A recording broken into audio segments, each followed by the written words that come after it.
Hello viewers, welcome to Super Brain. Example 4.3 பார்க்கலாம். ABCD is a parallelogram a given figure such that angle BAD equal to 120 degree ன்னு சொல்லியிருக்காங்க. பாருங்க, angle BAD இல்ல வந்து A வந்து 120 டிகிரின்னு சொல்லியிருக்காங்க. இது ஃபுல்லா சேர்ந்து தான் 120 டிகிரி. இதுல AC வந்து பைசெக்ட் பண்ணுதுன்னு சொல்றாங்க. இது பாருங்க, இந்த AC வந்து இந்த A வை வந்து பைசெக்ட் பண்ணுது. Show that ABCD is a rhombus அப்படின்னு ப்ரூவ் பண்ண சொல்லியிருக்காங்க. இது ஃபர்ஸ்ட் வந்து ஒரு பேரலோகிராம் சொல்லியிருக்காங்க. இது வந்து ராம்பஸ்னும் நம்ம ப்ரூவ் பண்ணணும். சரி, ஃபர்ஸ்ட் அவங்க என்ன கொடுத்துருக்காங்களோ அதை எடுத்து எழுதிக்கலாம். கிவன் அப்படின்னு போட்டுக்கோங்க. இங்கே பாருங்க, ABCD இஸ் எ பேரலோகிராம் கொடுத்துருக்காங்க இல்லையா, அதை எடுத்து எழுதிக்கலாம். ABCD is a parallelogram. அதுக்கப்புறம் ஆங்கிள் BAD வந்து 120 டிகிரி கொடுத்துருக்காங்க.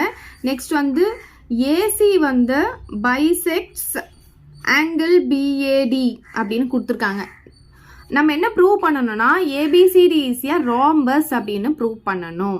என்ன கொடுத்துருக்காங்க, ஆங்கிள் BAD ஈக்குவல் டு 120 டிகிரின்னு சொல்லியிருக்காங்க. அப்போ இந்த ஆங்கிள் ஃபுல்லாக சேர்த்து 120 டிகிரி. இதில் AC வந்து பைசெக்ட் பண்ணுது. எப்படி, இந்த 120 டிகிரியை ரெண்டு ஈக்குவல் ஆஃபாக பிரிக்குது. அப்போ இது ரெண்டுமே ஈக்குவலாக இருக்கும். அப்போ இது ஃபுல்லாக இருக்கிறத ரெண்டாக ஸ்ப்ளிட் பண்ணலாம், ஈக்குவல் ஆஃபாக பிரிக்கலாம். ஒன்று பார்த்தீங்கன்னா ஆங்கிள் BAC, இன்னொன்று பார்த்தீங்கன்னா ஆங்கிள் DAC இருக்கும்.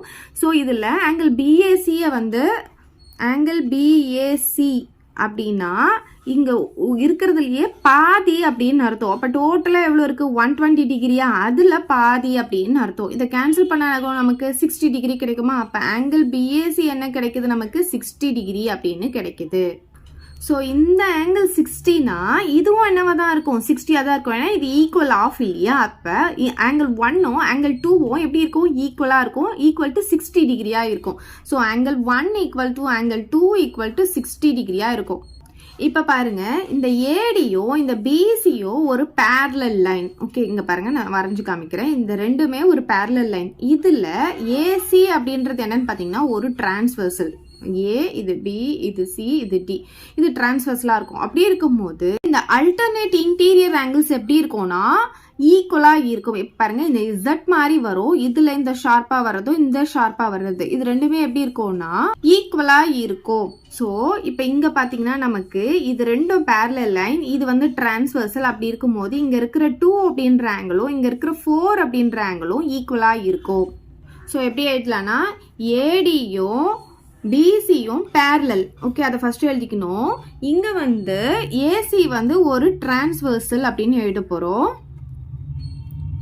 இதுல பாத்தீங்கன்னா நமக்கு டிரான்ஸ்வர்சலா இருக்கும்போது ஆங்கிள் 2ம் ஆங்கிள் 4ம் எப்படி இருக்கும், ஈக்குவலா இருக்கும்.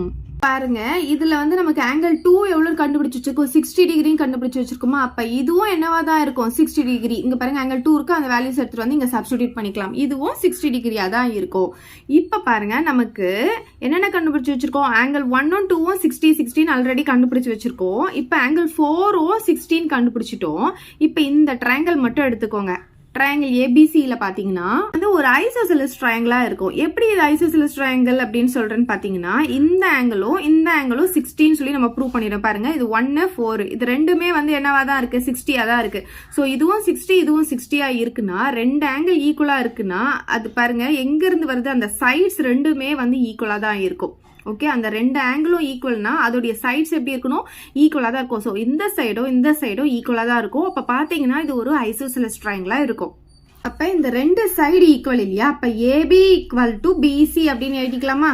AB ஈக்குவல் டு BCன்னு எழுதிக்கலாம். இங்க என்ன எழுதலாம்னா since triangle ABC is an isosceles triangle அப்படின்னு எழுதிக்கலாம்.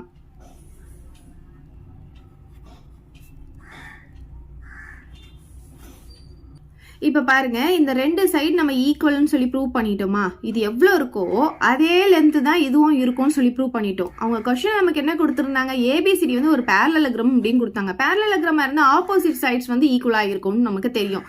அப்ப இது எவ்வளவு இருக்கோ இதுவும் அவ்வளவுதான் இருக்கும். ஓகே, ஸோ அதே மாதிரி இது எவ்வளோ இருக்கோ இதுவும் அவ்வளோதான் இருக்கும். அப்போ எப்படி இது ரெண்டும் ஈக்குவல்னா அப்போ எல்லாமே ஈக்குவல் நமக்கு தெரிஞ்சு போச்சு. அப்போ therefore AB equal to BC equal to CD equal to DAவா இருக்கும். அப்போ நம்ம என்ன ப்ரூவ் பண்ணியிருக்கோம்னா இந்த ABCDன்ற ஒரு பேரலோகிராம் வந்து ஒரு ராம்பஸ் அப்படின்னு சொல்லி நம்ம ப்ரூவ் பண்ணியாச்சு. ஸோ எப்படி எழுதலாம்னா therefore parallelogram ABCD is a rhombus அப்படின்னு நம்ம ப்ரூவ் பண்ணியாச்சு. அவ்வளோதான் இந்த சம். ஏதாவது டவுட் இருந்தால் கமெண்ட் பண்ணுங்க. உங்க ஃப்ரெண்ட்ஸ்க்கு இந்த வீடியோவை ஷேர் பண்ணுங்க. மறக்காம நம்ம சேனலை சப்ஸ்கிரைப் பண்ணிக்கோங்க. தேங்க்யூ. இந்த வீடியோ உங்களுக்கு பிடிச்சா லைக் பண்ணுங்க, ஷேர் பண்ணுங்க. இது வரைக்கும் நம்ம சேனலை சப்ஸ்கிரைப் பண்ணாதவங்க சப்ஸ்கிரைப் பண்ணிடுங்க. மறக்காம பக்கத்தில் இருக்க பெல் பட்டனையும் பிரஸ் பண்ணிடுங்க.